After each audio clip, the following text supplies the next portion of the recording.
শনি মহারাজের রাশি পরিবর্তনে যে তিনটি রাশি সতর্ক বার্তা পাচ্ছে, কারণ দীর্ঘ 30 বছর পর শনি মহারাজ মীন রাশিতে গমন করছে।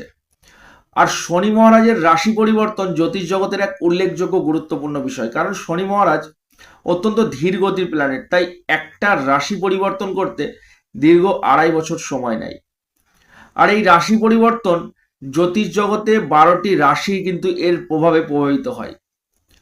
তো যে তিনটি রাশি সতর্ক বার্তা পাচ্ছে, দেখুন ভয়ের কোনো ব্যাপার নেই, কারণ ভয়ের কোনো জায়গাই নেই। শনি মহারাজ ন্যায়, নীতি ও কর্মফলের দেবতা।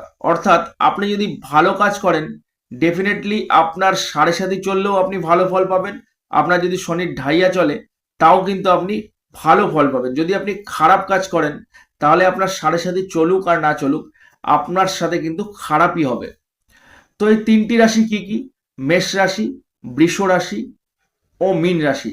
আপনাদেরকে সতর্ক থাকতে হবে, ন্যায়, নীতি ও নিষ্ঠা মেনে কাজ করতে হবে, নিজের মুখ অর্থাৎ জিভকে লাগাম দিতে হবে। যে কোনো কথা হটনট করে বলে দেওয়া যাবে না, চিন্তা ভাবনা করে তারপরে কথাবার্তা বলুন। যে কোনো কাজ শুরু করার আগে অবশ্যই বারংবার চিন্তা করে তারপরে কাজ শুরু করবেন, এবং হটনট কোনো ডিসিশন নেওয়া যাবে না।